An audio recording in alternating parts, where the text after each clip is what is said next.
Immunology Insights, Basics and Beyond, Chapter 36, Autoimmune Therapy, Pushing the Boundaries. Marcello here. Welcome back to Immunology Insights, Basics and Beyond. Over the last few chapters, we dissected the mechanisms and clinical phases of autoimmunity. Today, we keep the promise I made after our tribute to Noel Rose.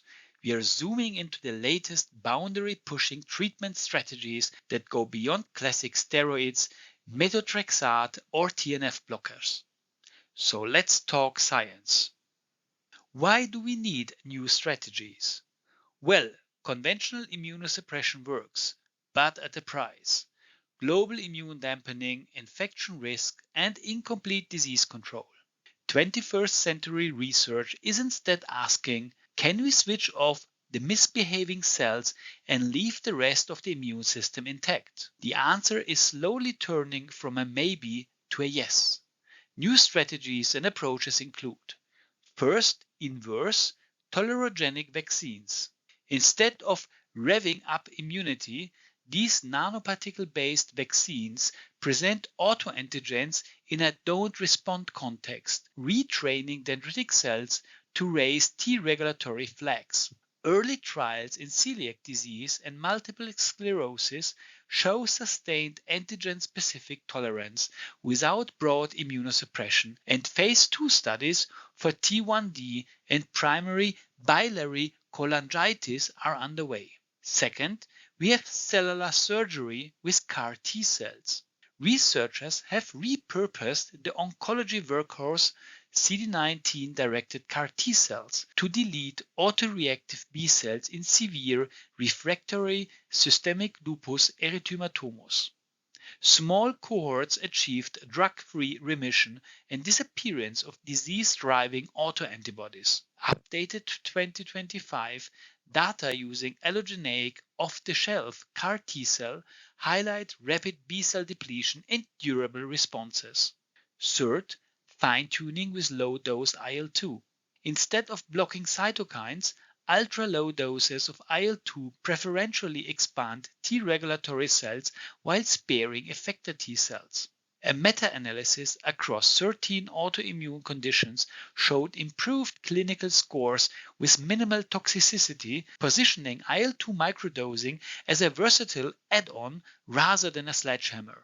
Fourth, we have selective antibody removal by FcRn blockage. Efgartigimod and other neonatal Fc receptor or FcRn antagonists accelerate IgG recycling downward, lowering pathogenic autoantibody levels without touching other immunoglobulin classes. Already approved for generalized myasthenia gravis and CIDP, more than 15 IgG-mediated diseases, including pemphigus and lupus nephritis, are in late-stage trials.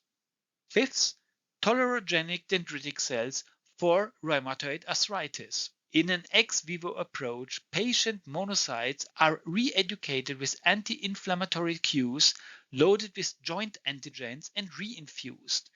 The ongoing phase 2 Newcastle study reports high safety and reduction in synovial inflammation without systemic immunosuppression, hinting at a personalized tolerance vaccine for rheumatoid arthritis. Last but not least, and sixth, we have precision pathway blockage and stage interception. First, type 1 interferon blockage. Anifrolumab, the first anti-IFN-RA1 antibody, is now EMA approved for moderate to severe SLE, cutting flare rates by 50% in trials.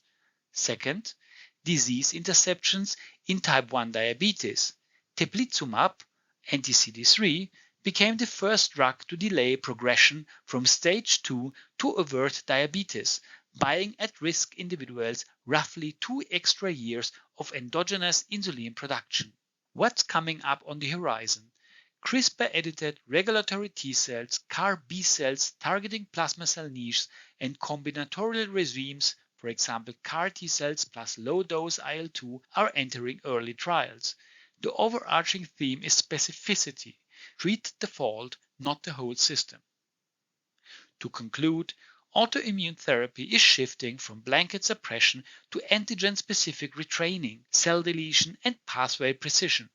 Each frontier approach we covered represents a new step towards Noel Rose's dream of targeted tolerance, fixing the misfire without disarming the defender. In the next chapter, we will turn to transplantation immunology and explore how the immune system responds to grafts and what we can do to prevent rejection. Before closing, I have a small request. If you enjoyed the content and want to hear more, like and subscribe. It's a small step for you, but it helps me a lot. So, see you next time and thank you for listening.